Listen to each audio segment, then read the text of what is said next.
She's a humble maid who steals expensive cakes from the fridge and champagne from the fridge while her master's away, and even puts on a sexy dress to listen to music in the mansion. But what's even more outrageous is that she's even fantasizing about the lady's boyfriend. A few days ago, Anna followed her new employers to their villa in the countryside, where the scenery was beautiful and the air pleasant. But it was the luxury of the mansion that opened Anna's eyes. The first day she arrived, the hostess gave her a big speech saying that she wouldn't be able to rest for the whole month of her vacation, but that she would be compensated when she got back to the city. Anna didn't dare to complain because her tourist visa was about to expire and her employer promised to help her get a residence permit. In contrast to the spacious and bright rooms of the host family, Anna's room was dark and humid, and the air conditioning was not working, so she could only open the only window and hope for a cool breeze to blow in. After settling in, Anna quickly got to work and soon had a delicious meal ready for the family of four. The employers were a super rich couple who made their fortune in art, and although they showed no disrespect, the ringing of the bell was a constant reminder of Anna's status. Anna was the only servant in the entire mansion. She not only did the family's laundry and cooking but also cleaned the pool and washed the cars. Throughout the day,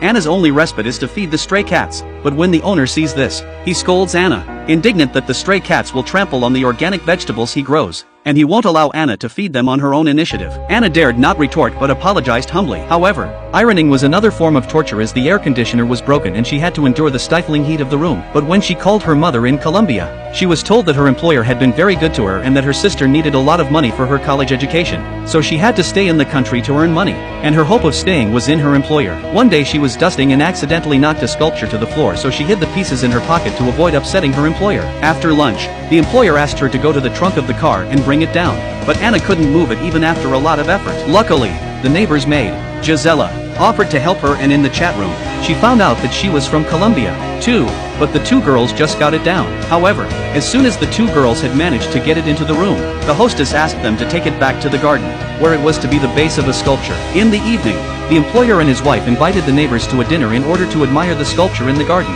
during which they did not hesitate to talk about the characteristics of maids from different countries, without giving a second thought to Anna and Gisela, who had come to help them. Gisela had been working next door for a few years and was a veteran among the maids. She secretly handed Anna a lobster shell for her to taste. Anna took a bite and put it down without daring to make a single mistake. By the time the meal was over and the mess cleaned up, it was nearly midnight. Anna used glue to reattach the accidentally broken ornaments, and there was no sign of any breakage. The next day, Anna received a message from her mother that her sister had scored the highest grade in the whole year. She was so excited that she jumped on her employer's bed, but soon realized that it was not a good idea and got up. While cleaning the young master's room, she accidentally found half a note under the computer, but before Anna could read it, the young master suddenly snatched it away. At that moment, Anna didn't care too much about it. She just thought it was an ordinary word memory card, but she didn't know that it was the lucky card that would change her destiny. Translated with DeepL. Calm, free version.